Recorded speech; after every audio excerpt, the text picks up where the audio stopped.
SC जो वर्ग है, इस एससी वर्ग के लिए जो शेड्यूल्ड कास्ट है, इन शेड्यूल्ड कास्ट के लिए एक बहुत इंपॉर्टेंट इंफॉर्मेशन है, जिसे आप लोग कह सकते हैं अनुसूचित अनुसूचित जो जाति वर्ग है, इस अनुसूचित जाति वर्ग के लिए एक बहुत इंपॉर्टेंट क्या है, सरकार ने एक स्कीम अनाउंस की है।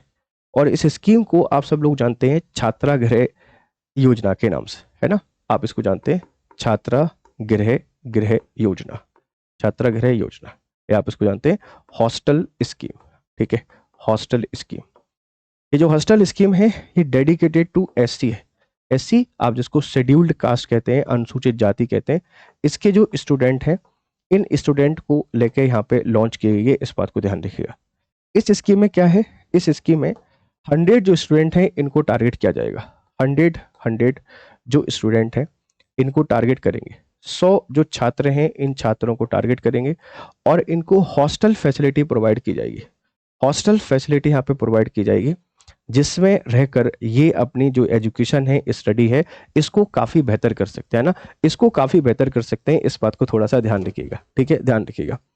और इसी के साथ में इन्होंने बोला है कि हम ये जो 100 छात्र हैं इनको 10,000 रुपए प्रति माह, 10,000 रुपए प्रति माह की स्कॉलरशिप देंगे।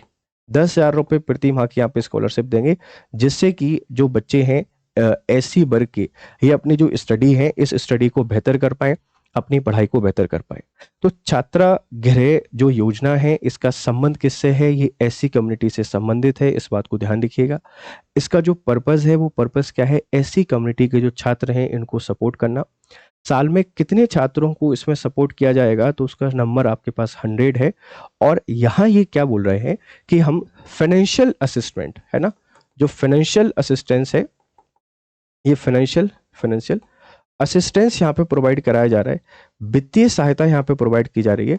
और वित्तीय सहायता के थ्रू ये अपनी लाइफ में क्या बन सकते हैं, प्रोग्रेसिव बन सकते हैं, अपनी लाइफ में ये आगे जा सकते हैं। बस एक बात आपको याद रखना है कि ये इसमें जो 100 छात्र हैं इसमें 50 जो स्टूडेंट हैं, 50 स्टूडेंट ये यूजी के आएंगे। यूजी के जैसे आप यूजी के हैं और हर साल 100 जो बच्चे हैं इनको सरकार सिलेक्ट करेगी, 10,000 रुपये महीने पैसा देगी, हॉस्टल में रहते ही रहते हैं। तो यूजी वाले बच्चे अपने फाइनल ईयर में आके अगर इस स्कीम का फ़ायदा ले रहे हैं तो अपनी प्रिपरेशन बेहतर कर सकते हैं, अपने सिविल एग्जाम की तैयारी कर सकते हैं, दूसरी कोई अपॉर्चुनिटी पे यहाँ पे काम कर सकते हैं, इस बात को ध्यान रखिएगा। तो ये चीज़ आपको यहाँ दिखाई देगी।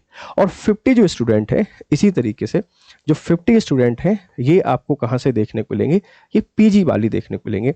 पीजी वाले बच्चे भी लास्ट ईयर में अगर है और इसका कोई फायदा उसको मिल रहा है तो अपनी प्रिपरेशन को बेहतर कर सकते हैं, आगे जा सकते हैं, आगे बढ़ सकते हैं। तो एससी कम्युनिटी से अगर आप आते हैं, कॉलेज गोइंग है, यूजी और पीजी में है, हॉस्टल में रहते हैं, तो टॉप 100 जो स्टूडेंट्स हैं इनमें आपने आना है। और अगर इनमें आप आते हैं तो एक साल हर महीने 10,000 रुपये की सहायता आपको दी जाएगी। रहना खाना आपका हॉस्टल में है। अगर आपको वहाँ फाइनेंशियल असिस्टेंस मिलता है तो इसका सीधा सा फ़ायदा ये है कि आप अपने करियर में, अपने जीवन में चीज़ों को काफ़ी बेहतर कर सकते हैं। तो ऐसी को सपोर्ट करने की दिशा में एक बहुत ही बड़ा कदम आपको यहाँ पर सरकार से देखने को मिलेगा।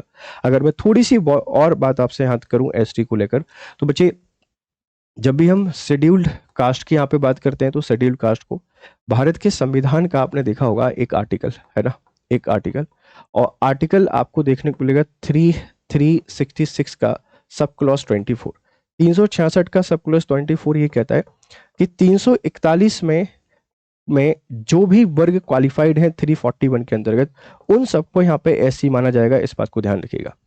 एससी के वेलफेयर के लिए national commission for scheduled caste, ये आर्टिकल 338 के अंतर्गत आपको देखने को मिल जाता है, 338 में देखने को मिलेगा। और भारत के संविधान का जो आर्टिकल 17 है, ये आर्टिकल 17 अनटचेबिलिटी को खत्म करने का प्रयास करता है। इस बात को थोड़ा सा ध्यान रखिएगा, ठीक है भाई। चलो बच्चों, अब एक सवाल आप लोगों के लिए है, आप मुझे बताइए कि जो मध्य प्रदेश है, इस मध्य प्रदेश में एमपी जो है, इस एमपी में मैक्सिमम जो एससी है, ये मैक्सिमम एससी आपको कहाँ देखने को मिलेगी, सर्वाधिक अनुसूचित जाति की जो संख्या है कहाँ देखने को मिलती है, इसका आंसर मैं आपको बताता हूँ। अगर आप देख रहे हैं पॉपुलेशन के बेसिस पर, तो पॉपुलेशन के बेसिस पर बेटा सबसे ज़्यादा जो आबादी है वह इंदौर में देखने को मिलेगी।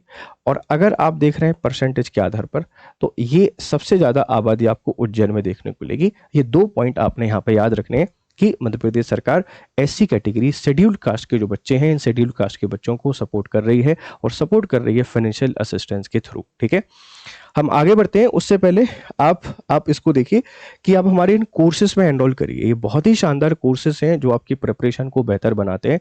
आप एमपीपीएससी की तैयारी कर रहे हैं तो हमारे इन सभी कोर्सेज में आप एनरोल करें, जो आपको बहुत बढ़िया तरीके से गाइड कर रहे हैं, बहुत बढ़िया तरीके से आपको यहाँ पे पढ़ा रहे होते हैं। ठीक है भाई।